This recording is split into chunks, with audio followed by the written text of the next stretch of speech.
Dans un petit village niché entre les collines italiennes, où l'air est empli du parfum des pins et des copeaux de bois, vivait un vieux menuisier du nom de Geppetto.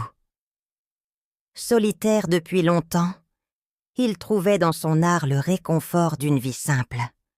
Un jour, poussé par un sentiment de vide et de tristesse, il sculpte une marionnette d'une précision et d'un amour infini. Une marionnette qui, espérait-il, comblerait ce vide. C'était Pinocchio, un garçon de bois aux traits si fins qu'il paraissait presque vivant. La fée bleue, touchée par la pureté du désir de Geppetto, offre à la marionnette une chance unique. « Pinocchio, si tu prouves que tu es brave, sincère et généreux, tu deviendras un vrai garçon. » Avec cela, elle insuffla la vie à Pinocchio, qui, au plus grand bonheur de Geppetto, s'éveilla en riant. Mais cette vie n'était que la première étape d'un long chemin vers la véritable humanité. Accompagné de Jiminy Cricket, son guide spirituel et sa conscience, Pinocchio commença son voyage pour prouver qu'il était digne de devenir un vrai garçon. L'aventure de Pinocchio, au début, suit les contours classiques. Il rencontre des tentations, des pièges, des illusions qui l'éloignent du droit chemin. Mais après chaque chute, il se relève avec l'aide de Jiminy et de Geppetto. Chaque pas semble le rapprocher de son but, devenir un vrai garçon. Mais un jour, quelque chose d'inattendu se produit. Un garçon du village, nommé Marco, orphelin et vagabond, entre dans la vie de Geppetto. Ce dernier, en voyant l'enfant sale et affamé, n'hésite pas une seconde à lui offrir refuge, un toit sous lequel dormir, de la nourriture et surtout de l'affection. Marco, touché par cette bonté, s'attache rapidement à Geppetto et une relation père-fils naît entre eux, sans effort. Pinocchio, qui jusque-là n'avait connu que l'amour inconditionnel de Geppetto, ressent quelque chose d'étrange, une sensation de jalousie, de crainte d'être remplacé. Marco est après tout un vrai garçon, celui que Pinocchio aspire à devenir. Dès lors, un conflit naît dans le cœur en bois de la marionnette. Est-il encore la priorité de Geppetto? Est-il destiné à être simplement une marionnette, tandis qu'un véritable enfant prendrait la place qu'il désire tant? Pinocchio commence à se questionner. Il observe Marco jouer avec Geppetto, rire à ses blagues, l'aider dans l'atelier. Marco semble si humain, si réel. Pinocchio, malgré son caractère enjoué et innocent, sent en lui grandir un doute. Peut-être que devenir un vrai garçon ne lui garantirait pas l'amour qu'il espère. Peut-être que ce qu'il croit être son but ultime n'est qu'une illusion. Jiminy Cricket, sentant l'agitation intérieure de Pinocchio, tente de l'apaiser. « Pinocchio, ce n'est pas la forme que tu prends qui définit qui tu es, mais tes actions. Être un vrai garçon, ce n'est pas une simple apparence. »« Mais Jiminy, » répond Pinocchio troublé, « si je ne suis jamais un vrai garçon, comment Geppetto pourra-t-il m'aimer comme il aime Marco?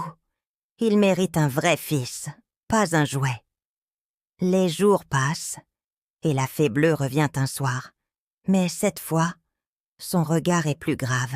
« Pinocchio, » dit-elle d'une voix douce mais solennelle, « la route que tu as choisie est plus complexe que tu ne le penses. Pour devenir un vrai garçon, il te faudra plus que des actions courageuses. Tu dois comprendre ce qu'est véritablement l'humanité, avec toutes ses beautés et ses faiblesses.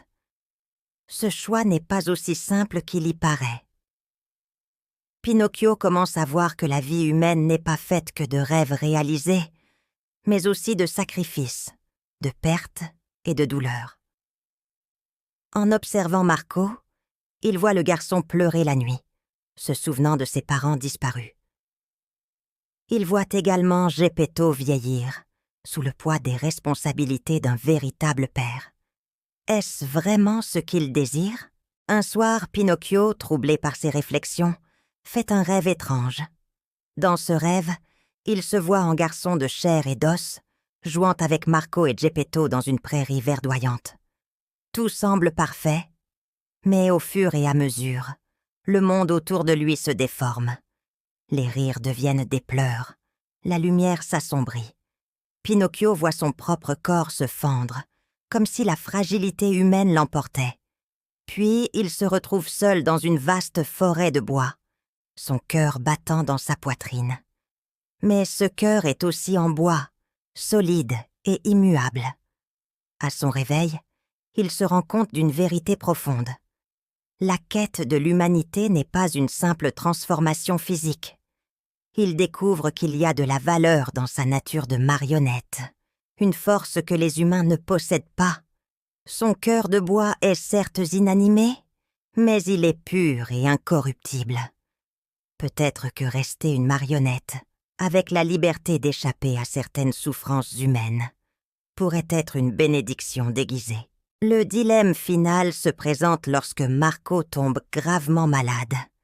Geppetto, inquiet, fait tout ce qui est en son pouvoir pour le soigner.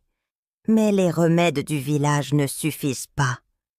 La fée bleue réapparaît et offre à Pinocchio une chance ultime. Il peut devenir un vrai garçon.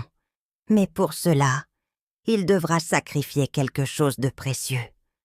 Pinocchio comprend alors que ce qu'il doit sacrifier, ce n'est pas sa marionnette ou son bois, mais son désir égoïste de devenir humain pour être aimé.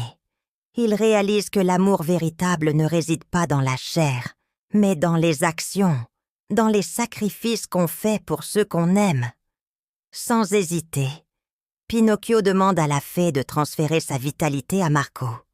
Si Marco peut vivre grâce à lui, alors il est prêt à rester une marionnette pour toujours. La fée, touchée par cet acte de générosité et de sincérité, accepte. Marco guérit miraculeusement, et Pinocchio, malgré son sacrifice, ne se fige pas en marionnette inanimée.